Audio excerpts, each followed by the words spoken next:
ভাইয়া জি। আমার কয়েকটা পিক তুলে দেওয়া যাবে? হ্যাঁ অবশ্যই। দিলে ভালো হবে।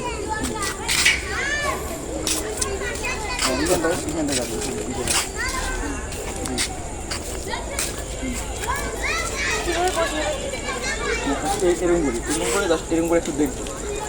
লোকে হাসি থাকবে, স্মাইল। ওকে,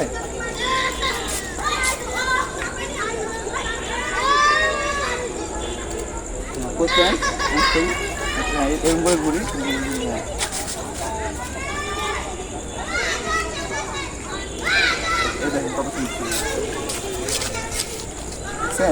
ওয়াও, সুন্দর তো। তাই না? সুন্দর লাগছে দেখো।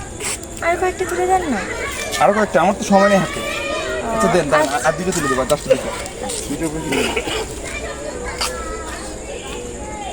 ওকে, ফোর চান্স চান্স করে আর মিডিলটা দাঁড়িয়ে। ওকে, হ্যাঁ আমাদের রেলওয়ে প্ল্যাটফর্মে দাঁড়াই।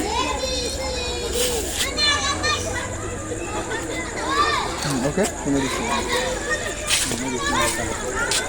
সুন্দর সবগুলো সুন্দর দিচ্ছে না, দেখো। সুন্দর। আচ্ছা ভাইয়া, আমি ছবিগুলো কেমন করে পাবো? আমার হোয়াটসঅ্যাপ নাম্বারটা তুমি নাও, নয়তো তোমার হোয়াটসঅ্যাপ নাম্বার আমার দাও, আমি বাসায় গিয়ে রাত্রে হোয়াটসঅ্যাপ পাঠিয়ে দেবো। আচ্ছা ভাইয়া, আপনাকে একটা কথা বলার ছিল, কিন্তু মাইন্ড করবেন না। আচ্ছা বলো, কি কথা? আচ্ছা, ফটোগ্রাফিদের স্বভাব এমন কেন? ফটোগ্রাফারদের স্বভাব কেমন মানে বুঝলাম না, একটু বোঝাই বলে ভালো হয়। যেমন ধরেন, এই যে সুন্দর সুন্দর মেয়ে দেখলে প্রথমে ছবি তুলে দেন, তারপরে এই যে বলে। চাকরি দেখুন, ছবি তুলে আমি দিতে গেছি না আপনি তুলতে আসেন?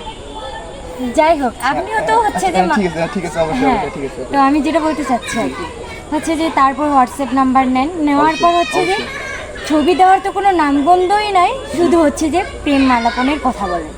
মানে কোথায় কোথায় দেখলেন যে ফটোগ্রাফার প্রেম করে ছবি দেওয়ার নাম করে?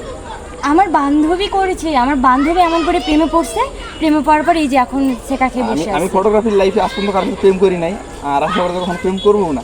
ততএব আপু আপনার ছবি নেওয়া লাগবে না, আমি আসি, আমি ছবিগুলো ডিলিট করে দিচ্ছি। না না ভালো না, থাকবেন। ভাইয়া ভাইয়া রাগ করিয়ে না, ভাইয়া ভাইয়া।